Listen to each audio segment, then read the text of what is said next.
नमस्कार। आप सभी अभिभावकों को मेरा सादर प्रणाम और मेरे प्रिय छात्र एवं छात्राओं के लिए वेरी गुड मॉर्निंग। मैं अपने चैनल न्यू आदर्श विद्या मंदिर पे राकेश कुमार आप सभी का हार्दिक स्वागत करता हूँ। आज मैं आपके सामने मैथ का जो रोमन न्यूमरल्स का जो टॉपिक बचा हुआ था वही मैं लेके आपके सामने आया हूँ। मुझे पूरा उम्मीद है कि जो मेरे सारे वीडियोज हैं आपको पसंद आ रहे होंगे और बच्चे काफ़ी मेहनत से पढ़ाई कर रहे होंगे।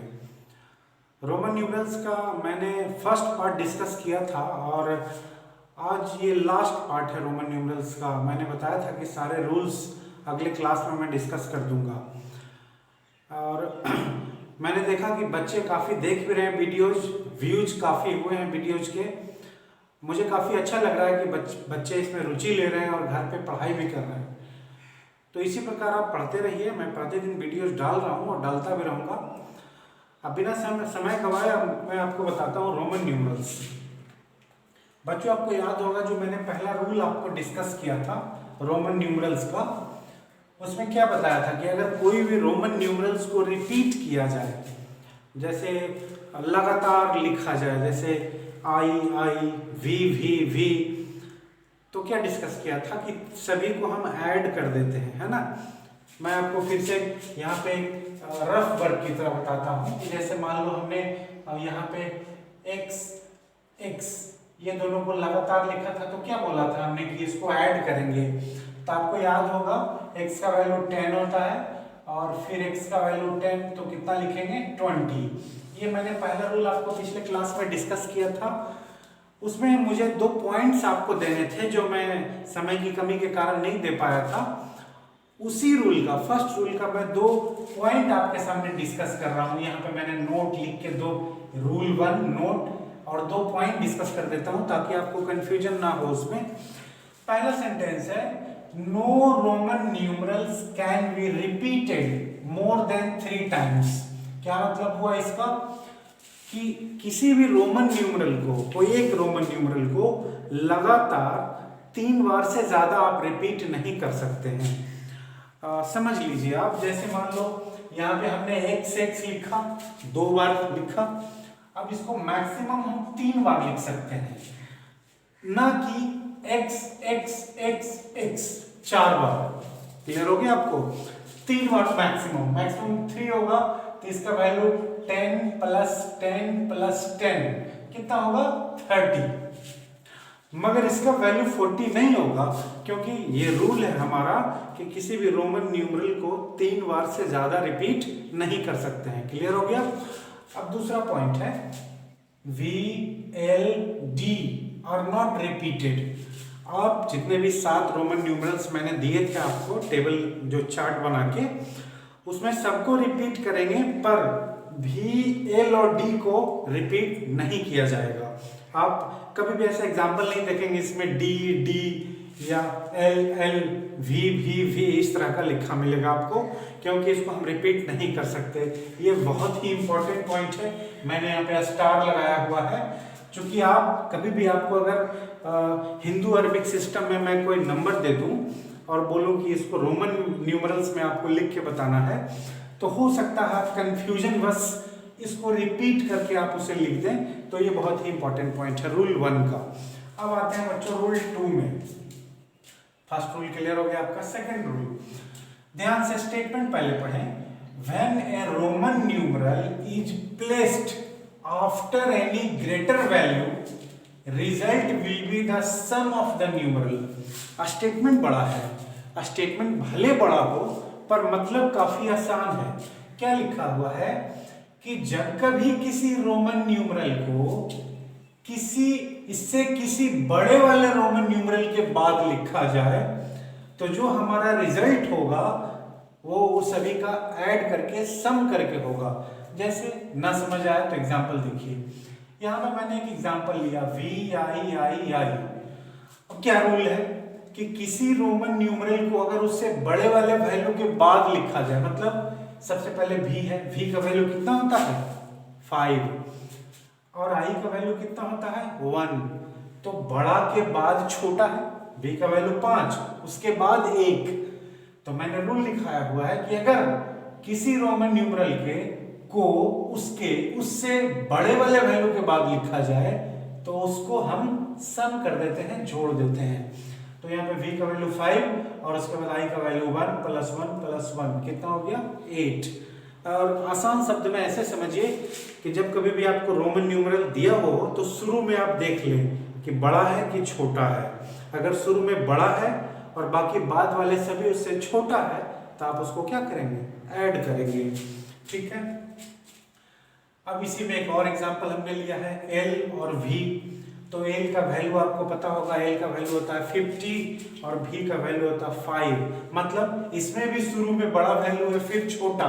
तो नियम है कि अगर शुरू में बड़ा हो उसके बाद छोटा हो तो सबको हम क्या कर देते हैं, जोड़ देते हैं। इसका मतलब 50 + 5 55। क्लियर है रूल 2। अब नेक्स्ट रूल 3। रूल 3 का स्टेटमेंट सेम यही है, बस थोड़ा सा फर्क है। यहाँ पे आफ्टर है, यहाँ पे बिफोर है, यहाँ पे सम है, यहाँ पे डिफरेंस है। मतलब मिलता जुलता statement. When a Roman numeral is placed before any greater value, the result will be the difference of the numeral. इसके में क्या था कि शुरू में बड़ा था बाद में छोटा, इसमें शुरू में छोटा बाद में बड़ा, है ना। अब देखिए तो क्या होगा, क्या फर्क है। इसमें शुरू में बड़ा था बाद में छोटा, तो जो रिजल्ट हमें मिल रहा था उसको जोड़ रहे थे, और इसमें शुरू में छोटा बाद में बड़ा, तो इसमें जो रिजल्ट होगा उसको घटा के निकलेगा। जैसे यहाँ पे i है, यहाँ पे v है, तो i का वैल्यू 1, v का वैल्यू 5। तो शुरू में छोटा है सर, बाद में बड़ा है, तो आपने लिखाया है कि जब शुरू में, यहाँ पे लिखा हुआ है कि when a Roman numeral is placed before any greater value, किसी भी बड़े वाले वैल्यू के पहले, मतलब v के पहले i है तो घटाएंगे। और जब घटाएंगे तो आपको पता है बड़ा से छोटा, मतलब बस ग्रेटर वैल्यू से स्मॉलर वैल्यू को घटाया जाता है। तो ये दोनों में बड़ा है v का वैल्यू 5, 5 - i का वैल्यू 1, 5 - 1 कितना हुआ 4। अब इसमें आप सेकंड एग्जांपल देखिए। सेकंड एग्जांपल एक्सेल, यहाँ पे i और v लिया है, यहाँ पे एक्सेल। अब x का वैल्यू 10 और l का वैल्यू 50। यहाँ पे सर वही, फिर से वही कंडीशन कि शुरू में छोटा है बाद में बड़ा। जब किसी छोटे वैल्यू को बड़े वाले वैल्यू के पहले लिखा जाए तो जो रिजल्ट होता है वो दोनों का अंतर होता है, घटाव होता है। तो फिर से यहाँ पे ग्रेटर वैल्यू से स्मॉलर वैल्यू घटाया हमने, तो 50 माइनस x का वैल्यू 10, रिजल्ट क्या हुआ 40। क्लियर हो गया आपको। मतलब ये दोनों रूल लगभग एक जैसा है, बस एक में फर्क क्या है कि शुरू में बड़ा बाद में छोटा तो दोनों को जोड़ दिए, और इस वाले रूल में शुरू में छोटा और बाद में बड़ा तो दोनों को घटा दिए। समझ में आ गया रूल। अब आते हैं रूल 2, आपका रूल 3 हो गया। रूल 4 ये भी इंपॉर्टेंट है, बस इसी का एक्सटेंशन है ये। आप मतलब मान लें कि अगर आप इतना सीख गए तो उम्मीद है कि आपसे बनेगा, पर इसको भी जानना जरूरी है। यहाँ पे लिखा हुआ है कि जब किसी रोमन न्यूमेरल को, कोई छोटा वैल्यू वाला रोमन न्यूमेरल को बीच में लिखा जाए और उसके दोनों और उससे बड़े वाले वैल्यू हो, तब हमेशा इसको अपने दाएं वाला से घटा के लिखा जाता है। नहीं समझ में आया? थोड़ा सा तो दिक्कत है, पर आप देखिए बीच में जो रोमन वैल्यू है इससे छोटा है, x से, v से भी छोटा है। x का वैल्यू 10, v का वैल्यू 5। 10 और 5 दोनों से छोटा है 1। स्टेटमेंट क्या है कि जब बीच में कोई स्मॉलर वैल्यू लिखा जाए और आगे दाएं बाएं दोनों तरफ ग्रेटर वैल्यू हो, देन इट इज सब्ट्रैक्टेड, तब इसको घटाया जाएगा from the numerical on it's right, उसके दाहिने साइड वाले न्यूमेरिकल से घटाया जाएगा। तो ठीक है, अब यहाँ पे देखो, यहाँ पे बड़ा है x और v छोटा, तो इसको ऐड किए 10 + 5, लेकिन हम बीच वाले को घटाएंगे 5 से, तो 10 + 5 - 1, तो 10 + 5 15, 15 - 1 14। अब अगर आप इस रूल से ना गौर करते, आपको अगर पहले से कंसेप्ट पता होता उससे बनाते, तो मान लो इसको हम ना देखें, तो आप इसको देखिए कि सर x का वैल्यू 10 होता है और i और v है, यहाँ पे i और v, तो इसको अलग से लिखो i और v। तो i और v वाला तो सर ये वाला रूल हो गया कि नहीं। आप x का वैल्यू 10 अलग से निकाल लिए और i और v को अलग से निकाल लिए। i छोटा है और ये v बड़ा है, तो घटेगा 5 माइनस 1 तो कितना आया 4। ये 10 था और ये 4 आया था, 10 प्लस 4 14। आपको अगर पहले वाला रूल पता था तो उससे तो ऐसे बना लेते, अगर ये वाला रूल क्या था कि बीच में अगर कोई छोटा वैल्यू हो और उसके दोनों तरफ बड़ा हो तो इसको हमेशा दाहिने साइड वाले से घटा देते हैं। इसका मतलब 10 प्लस 5 माइनस 1। एक और एग्जांपल आपको हमने लिया, यहाँ भी x है यहाँ भी x है और बीच में i है, तो ये मतलब दोनों साइड बड़ा वैल्यू है, ग्रेटर वैल्यू है और बीच में छोटा है i। तो यहाँ भी वही कंडीशन 10 प्लस 10, दाहिने साइड भी 10 है और बीच वाले को घटा दिया, 10 प्लस 10 माइनस 1 20 माइनस 1 कितना हो गया 19। क्लियर हो गया आपको रोमन न्यूमरल।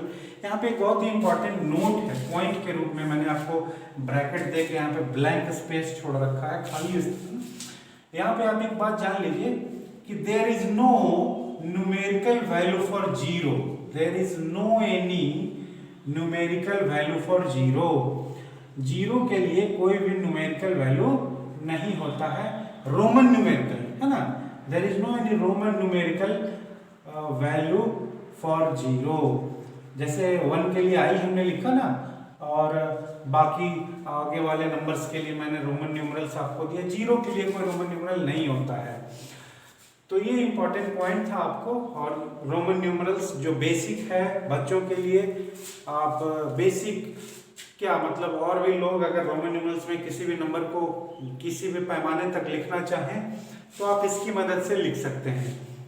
ये हमारा रोमन न्यूमरल्स का लास्ट पार्ट है और मुझे विश्वास है कि आपको रोमन न्यूमरल्स क्लियर हो गया होगा बच्चों को, चूंकि मैंने एक एक रूल्स को बारीकी से आपके सामने डिस्कस किया है। आप क्या करें कि इसे देखने के बाद आप अपने घर में बुक निकालें, अपना मैथ्स का बुक जो आपके विद्यालय के द्वारा आपको दिया गया है, उसमें आपका जो रोमन न्यूमरल्स का चैप्टर है उसे निकालें और उसके एग्जाम्पल्स बनाएं। एग्जाम्पल्स बनाने से क्या होगा कि आपको क्लियर होगा कि सर ने जो बताया कि मैं सीखा कि नहीं सीखा, उससे पता चलेगा। और जो मिस्टेक्स हो अपने बड़े भाई या आसपास कोई हो उनसे मदद लें, नहीं तो हमारा जो वीडियो है उसके नीचे कमेंट बॉक्स में अपना डाउट लिख सकते हैं, टाइप करके बता सकते हैं कि कहाँ पे दिक्कत है। नहीं तो आपके पास कैलेंडर होगा हमारे विद्यालय का, उसमें नंबर है हमारा राकेश कुमार लिख के, व्हाट्सएप नंबर है, आप उसमें व्हाट्सएप के जरिए भी पूछ सकते हैं, मैं आपके प्रश्नों का उत्तर दूंगा। और चैनल को सब्सक्राइब कर लें, न्यू आदर्श विद्या मंदिर जो हमारा चैनल है, और वहाँ पे बेल बटन होगा घंटी वाला, उसको भी दबा दें, तो कि उसको दबाने से क्या होगा, नोटिफिकेशन जैसे ही मैं नया वीडियो डालूंगा आपके मोबाइल पे चला जाएगा मैसेज कि न्यू आदर्श विद्या मंदिर has uploaded a new video. तो इसी तरह आप वीडियो देखते रहिए और सीखते रहिए। मैं जल्दी आपको साइंस का एक वीडियो डालूंगा, तब तक के लिए आप पढ़ते रहिए और लॉकडाउन में घर में रहिए और सुरक्षित रहिए। ईश्वर से ही प्रार्थना है।